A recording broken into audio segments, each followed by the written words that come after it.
अगर तुम ट्रेडिंग में बार बार लॉस ले रहे हो तो हो सकता है प्रॉब्लम तुम्हारी स्ट्रैटेजी में नहीं बल्कि कैंडलस्टिक समझ में हो। नमस्ते traders, welcome back to Trade Zenith. सच ये है कि 90% ट्रेडर्स कैंडलस्टिक पैटर्न को सिर्फ रट लेते हैं, समझते नहीं, और फिर क्या होता है, मार्केट उन्हें उल्टा फंसा देता है। लेकिन आज की इस वीडियो में मैं तुम्हें वो सिखाऊंगा जो यूट्यूब पे हार्डली कोई बताता है। कौन सा पैटर्न कब काम करता है और कैसे तुम सिर्फ कैंडलस्टिक पैटर्न देख के मार्केट का नेक्स्ट मूव प्रेडिक्ट कर सकते हो। ये कोई नॉर्मल थ्योरी वीडियो नहीं है, ये एक कंप्लीट प्रैक्टिकल गाइड है जिससे तुम बिगनर से डायरेक्टली एडवांस लेवल तक जाओगे। और अगर तुमने इस वीडियो को एंड तक देखा, नेक्स्ट टाइम चार्ट खोलते ही तुम्हें क्लैरिटी मिलेगी, कंफ्यूजन नहीं। सो मेक श्योर तुम वीडियो को स्किप ना करो, क्योंकि लास्ट में मैं तुम्हें ऐसा सीक्रेट पैटर्न कॉम्बिनेशन बताने वाला हूँ जो स्मार्ट ट्रेडर यूज करते हैं।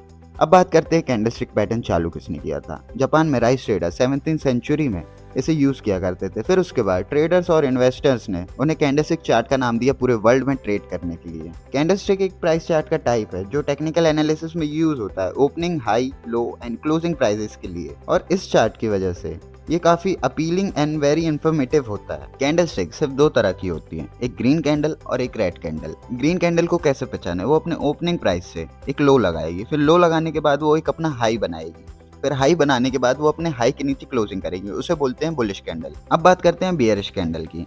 वो अपने ओपनिंग प्राइस से एक हाई लगाएगी, हाई लगाने के बाद वो अपना एक लो बनाएगी, और लो बनाने के बाद अपने लो प्राइस से ऊपर क्लोज करेगी, उसे बोलते हैं बियरिश कैंडल। और आप ये दोनों कैंडल के ऊपर और नीचे एक वर्टिकल लाइन दे सकते हो, उन्हें बोला जाता है अपर शेडो एंड लोअर शेडो। ज्यादातर लोग इन्हें विग भी बोलते हैं। अब बात करेंगे टाइप्स ऑफ कैंडलस्टिक पैटर्न। ये तीन तरीके की होती हैं, single candlestick pattern, two candlestick patterns, three candlestick patterns. अब बात करेंगे सिंगल कैंडलस्टिक पैटर्न में कौन कौन सी कैंडल्स आती हैं। सबसे पहले आती है बुलिश माराबुजू। माराबुजू एक जैपनीज वर्ड है और बेसिकली ये ग्रीन कैंडल होती है बहुत लंबी। जहां इसका ओपनिंग प्राइस होगा वही इसका लो होगा, और जहां इसका क्लोजिंग प्राइस होगा वही इसका हाई होगा। और चार्ट पैटर्न में ये कुछ इस तरीके से दिखाई देगी। अब मान लो डाउन ट्रेंड चल रहा है, फिर उसके बाद बुलिश माराबुजू बनी, तो हायर चांसेस होते हैं कि अब मार्केट ऊपर जाएगा। वैसे ही बियरिश माराबुजू एक लॉन्ग रेड कैंडल होती है जिसका कोई भी अपर और लोअर शेडो नहीं होती। और अगर चार्ट पैटर्न में समझे तो मार्केट अगर अप ट्रेंड में है और वहीं पे बियरिश माराबुजू बन गई तो हायर चांसेस होते हैं कि मार्केट अब नीचे जा सकता है। अब बात करते हैं हैमर कैंडल की।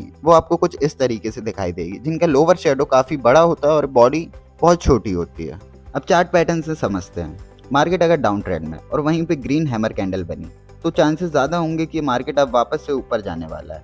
वैसे ही अगर मार्केट अप ट्रेंड में है और वहीं पे रेड हैमर कैंडल बनी तो चांसेस ज़्यादा होंगे कि मार्केट अब नीचे जाएगा। अब आते हैं इन्वर्टेड हैमर कैंडल पे। इनकी बॉडी नीचे होती है और अपर शेडो काफ़ी लंबा होता है। और अगर चार्ट पैटर्न से समझे तो मार्केट अगर डाउन ट्रेंड में है और वहीं पे एक ग्रीन है इन्वर्टेड हैमर कैंडल बनती है तो हायर चांसेस होते हैं कि मार्केट अब ऊपर जाने वाला है। वैसे ही अगर मार्केट अप ट्रेंड में और वहीं पे अगर रेड इन्वर्टेड हैमर कैंडल बनती है तो हायर चांसेस होते हैं कि मार्केट अब नीचे जाने वाला है। अब बात करेंगे डोजी कैंडल की। इनका अपर शेडो और लोअर शेडो काफी बड़ा होता है और बॉडी बिल्कुल छोटी सी होगी, आपको ना के बराबर दिखेगी। अगर चार्ट पैटर्न से समझे तो मार्केट जैसे डाउन ट्रेंड में वहां पे एक ग्रीन डोजी कैंडल बनती है तो मार्केट वापस से ऊपर जाएगा, और उसी के बाद अगर एक वापस से रेड कैंडल बनती है तो मार्केट फिर से नीचे जाने वाला है। डोजी कैंडल चार तरीके की होती है, standard doji, long leg doji, dragon fly doji, gravestone doji. अब आते हैं टू कैंडलस्टिक पैटर्न पे। सबसे पहले आती है बुलिश एंगल्फिंग कैंडल। जैसे कि आप देख सकते हो एक लॉन्ग बुलिश कैंडल है और उसके बाजू में एक छोटी बियरिश कैंडल। लेकिन याद रखना, जो बियरिश कैंडल होगी उसका हाई और लो बुलिश कैंडल के अंदर होना चाहिए, तब जाके वो कहलाएगी बुलिश एंगल्फिंग कैंडल। अगर चार्ट पैटर्न से समझे तो जैसे कि यहाँ पे डाउन ट्रेंड चल रहा है, फिर उसके बाद ये बुलिश एंगल्फिंग कैंडल बनी तो मार्केट के हायर चांसेस होते हैं कि अब मार्केट अप ट्रेंड में जाएगा। अब बात करते हैं बियरिश एंगल्फिंग कैंडल की। जैसे कि आप देख सकते हो एक स्मॉल बुलिश कैंडल है और एक लॉन्ग बियरिश कैंडल है। वैसे ही बुलिश कैंडल बियरिश कैंडल के अंदर होनी चाहिए, तब जाके वो कहलाएगी बियरिश एंगल्फिंग कैंडल। और अगर चार्ट पैटर्न से समझे तो जैसे कि मार्केट अब अप ट्रेंड पे चल रहा है और वहां पे ये फॉर्म करता है बियरिश एंगल्फिंग कैंडल, तो मार्केट के हायर चांसेस होते हैं कि अब मार्केट नीचे जाने वाला है। अब आते हैं बुलिश हरामी कैंडल पे। जैसे कि आप देख सकते हो एक लॉन्ग बियरिश कैंडल है और उसके बाजू में एक बुलिश कैंडल है। बुलिश कैंडल बिल्कुल एक बच्चे की तरह लग रहा है और बियरिश कैंडल उसकी माँ की तरह। अगर चार्ट पैटर्न से समझते हैं तो मान लो जैसे डाउन ट्रेंड चल रहा है, फिर उसके बाद बुलिश हरामी पैटर्न क्रिएट हुआ, फिर मार्केट के हायर चांसेस होते हैं कि अब मार्केट ऊपर जाएगा। वैसे ही बियरिश हरामी कैंडल सेम बुलिश हरामी जैसी होगी, बस लॉन्ग बुलिश कैंडल होगी और स्मॉल बियरिश कैंडल।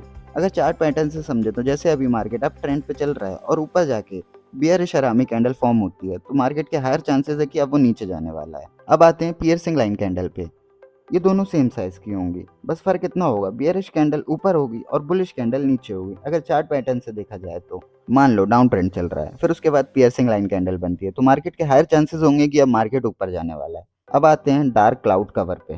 ये सेम पियर्सिंग लाइन जैसी होगी, बस फर्क कितना होगा, बुलिश कैंडल लेफ्ट साइड पे होगी और बियरिश कैंडल राइट साइड पे होगी, और बियरिश कैंडल ऊपर होगी और बुलिश कैंडल नीचे होगी। और अगर चार्ट पैटर्न से समझे तो मान लो अगर जैसे अप ट्रेंड चल रहा है, फिर उसके बाद डार्क क्लाउड कवर बना, तो अब मार्केट के हायर चांसेस है कि अब मार्केट नीचे जाने वाला है। अब आते हैं 3 कैंडल स्टिक पैटर्न पे। सबसे पहले आता है मॉर्निंग स्टार। सबसे पहले एक आती है बियरिश कैंडल, फिर उनके बीच में आती है एक डोजी कैंडल, फिर उसके बाद आती है एक बुलिश कैंडल। और अगर चार्ट पैटर्न से समझे तो मान लो अगर जैसे डाउन ट्रेंड चल रहा है, फिर उसके बाद बनता है मॉर्निंग स्टार, तो मार्केट के हर चांसेस होंगे कि अब वो मार्केट ऊपर जाएगा। फिर आता है इवनिंग स्टार कैंडल। ये मॉर्निंग स्टार का अपोजिट कैंडल है, जैसे कि आप देख सकते हो। सबसे पहले आती है एक बुलिश कैंडल, फिर उसके ऊपर आती है डोजी कैंडल, फिर उसके बाजू में आती है एक बेयरिश कैंडल।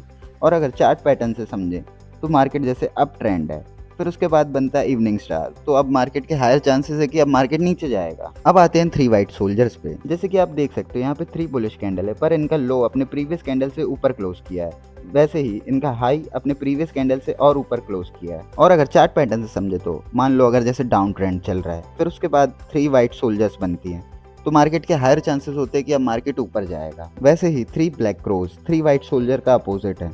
यहाँ पे आप देख सकते हो 3 बियरिश कैंडल बनी है, बट इनका लो अपने प्रीवियस कैंडल से नीचे क्लोज किया और इनका हाई अपने प्रीवियस हाई से नीचे क्लोज किया है।